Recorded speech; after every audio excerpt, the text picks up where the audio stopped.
Everyone welcome to I spine. This is Shivani Saxena. Hope you are very well. So इस आज की video में हम लोग बात करने वाले हैं जो मैंने आपको पढ़ाया था ना फर्स्ट पार्ट दर्पण के बारे में, परावर्तन क्या होता है, अपरावर्तन क्या होता है।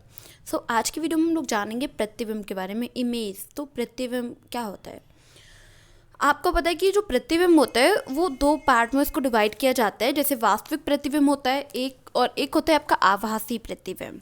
ठीक है, अगर वास्तविक प्रतिबिंब की अगर हम लोग बात करें तो वास्तविक प्रतिबिंब क्या होता है आपको पता है, और आभासी प्रतिबिंब क्या होता है। मतलब वैसे प्रतिबिंब होते हैं जिसे हम पर्दे पर, मतलब पर्दे पर वास्तव में प्राप्त कर सकते हैं। ठीक है, तो वो होता है आपका वास्तविक प्रतिबिंब। और आभासी क्या होता है, वैसे प्रतिबिंब जिसे हम पर्दे पे प्राप्त नहीं किया जा सकता, बल्कि उसके उपस्थिति का हमें एहसास होता है, आभास होता है कि हाँ वो चीज़ है, लेकिन जो रियलिटी है उसमें वो चीज़ नहीं है। तो उसको हम क्या कह रहे हैं, आभासी। ठीक है, तो ये यहाँ पे अगर आपसे पूछा जाए कि आप डिफाइन करिए कि वास्तविक प्रतिबिंब क्या होता है या फिर आभासी क्या होता है, अगर आप में इसमें क्या पूछा जाता है, आप में से अंतर पूछा जाता है कि दोनों में अंतर क्या है। और जो वास्तविक प्रतिबिंब होता है, आपको पता है कि जब प्रकाश की जो किरणें हैं वो वास्तव में किसी बिंदु पे मिलती हैं। ठीक है, तो उस बिंदु की जो वास्तविक प्रतिबिंब वो बनता है उस बिंदु पे। लेकिन जो वास्तविक प्रतिबिंब होता है वो हमेशा उल्टा होता है। ठीक है, और जो आभासी प्रतिबिंब होता है वो ऑलवेज सीधा ही प्रतिबिंब होता है। ठीक है, तो ये यहाँ पे आपको समझ लेना है। जब प्रकाश की किरणें किसी खास बिंदु से निकलता हुआ प्रतीत होता है तो उसी बिंदु पर आभासी प्रतिबिंब बनता है। तो ये चीज़ यहाँ पे आपको समझ लेनी है काफ़ी अच्छे से। होप आपको बहुत अच्छे से समझ आ रहा होगा। अगर आपसे ये पूछ लिया जाता है कि अवतल दर्पण के लिए बिंब और प्रतिबिंब की जो स्थिति है वो क्या रहेगी, तो अगर हम लोग जाने इसमें केस वन में क्या होगा कि जब कोई वस्तु है वो अनंत पे हो तो उससे जो किरणें आती हैं, तो ये सभी किरणें मतलब जो हमेशा क्या होता है कि प्रिंसिपल एक्सिस और पैनल्स में ली जाती हैं। और ये जो आपका किरण जब दर्पण पे आकर गिरती है, आकर या फिर टकराती है, तो परावर्तन के जो नियम हैं उसके अनुसार ये क्या होती है, ये वापस परिवर्तित भी हो जाती है। और ये परिवर्तित जो किरणें हैं वो प्रिंसिपल एक्सिस किसी खास बिंदु पे होकर गुजरती है, और इस बिंदु को हम लोग फोकस कहते हैं। क्या बोलते हैं, उस बिंदु को हम लोग फोकस बोलते हैं, जिसे हम एफ से प्रदर्शित करते हैं। ठीक है, तो ये यहाँ पे आपको समझ लेना है। यहाँ पे कुछ इंपॉर्टेंट पॉइंट है जो आपको यहाँ पे याद रखना है। जब कोई वस्तु अनंत पे हो तो उसकी प्रतिबिंब फोकस पर बनता है, और इसी स्थिति में वास्तविक उल्टा, ठीक है, उल्टा प्रतिबिंब बनेगा।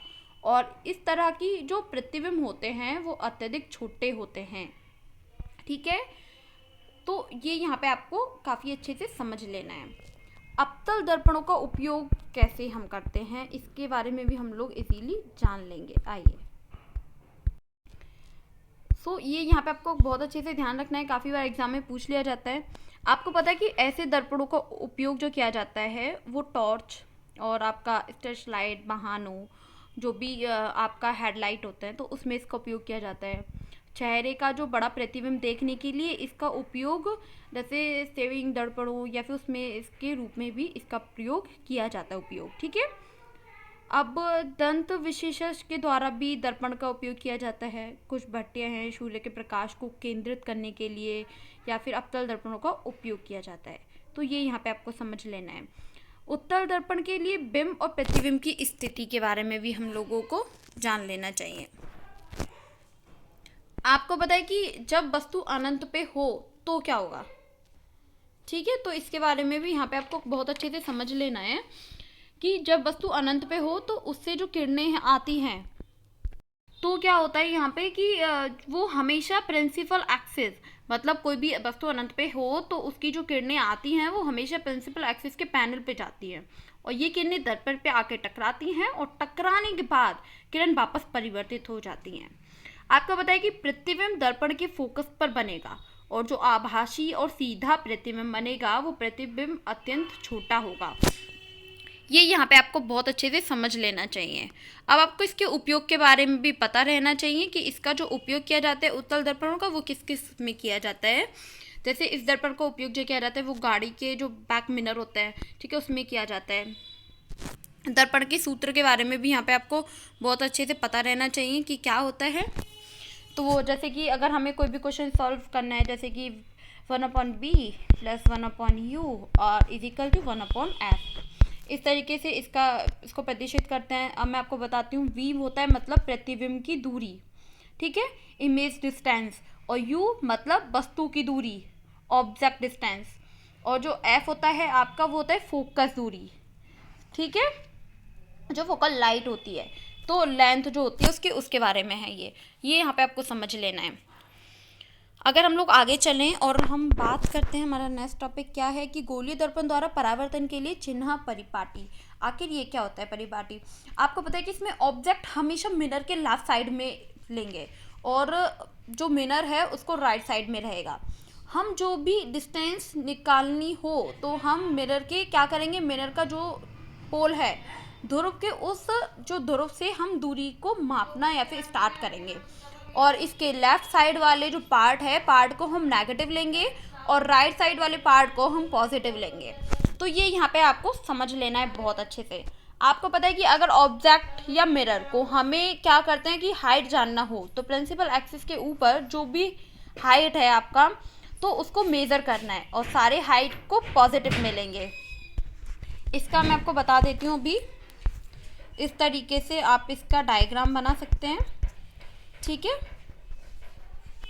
ये आपका पॉजिटिव हो गया यहाँ पे, मैंने इसको, और ये जो आपका नीचे है ये आपका नेगेटिव हो गया, ये पॉजिटिव हो गया P, ठीक है, और ये फोकस जो बिंदु है F और C, और ये इधर आपका नेगेटिव हो गया, पॉजिटिव एंड नेगेटिव। तो ये इस तरीके से आप इसका डायग्राम बना सकते हैं। अगर हम आगे चलें और जानें आगे के पॉइंट को, तो आवर्धन क्या होता है? जो प्रतिबिंब होता है, प्रतिबिंब वस्तु से कितना गुना बड़ा है, ठीक है। तो ये यहाँ पे आपको बताया जाता है। यहाँ पे जैसे इसका जो फॉर्मूला होता है, मतलब किस तरीके से हम इसको निकाल सकते हैं, इसका जो आवर्धन का जो फॉर्मूला होता है वो होता है कि m = प्रतिबिंब की ऊंचाई और प्रतिबिंब वस्तु की ऊंचाई, ठीक है। तो आप यहाँ पे इसको देख पा रहे हैं और शॉर्ट में हम इसको लिख सकते हैं mv/u, ठीक है। तो तब तक ऊंचाई, मतलब ऊंचाई का ना पता है तब हम इस फॉर्मूले को लगाएंगे v/u को। प्रकाश का जो अपवर्तन होता है वो क्या होता है, आइए जान देते हैं। देखिए यहाँ पे जो क्वेश्चन दे रखे हैं ना आवर्धन वाले, आप इसको सॉल्व कर लेना। अगर नहीं समझ आते हैं तो आप मुझे बता देना, कोई दिक्कत नहीं, मैं आपको बता दूंगी।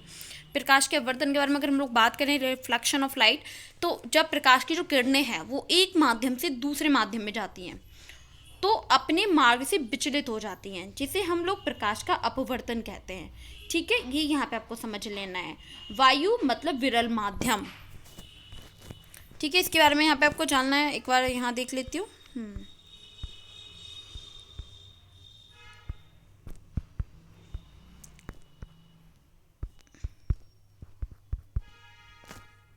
आपको पता है कि वायु मतलब विरल माध्यम, जिस माध्यम में प्रकाश की जो चाल होती है वो अधिक होती है उसे विरल माध्यम की रेखा कहा जाता है, ठीक है। विरल माध्यम में क्या होता है, रखा जाता है उसको।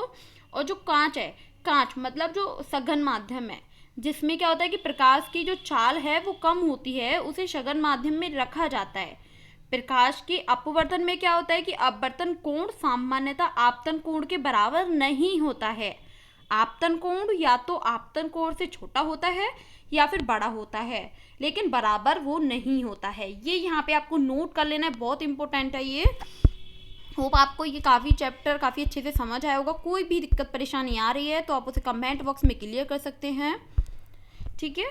सो आज के लिए इतना ही, और नेक्स्ट वीडियो में आपका 9 चैप्टर रह गया था, तो उस 9 चैप्टर को मैं जल्दी ही लिख के आऊँगी। 9 चैप्टर जो मैंने आपको पढ़ाया है कि अनुवांशिक और जैव विकास, तो उसके बारे में आप बहुत अच्छे से ध्यान रखेंगे। Thank you so much.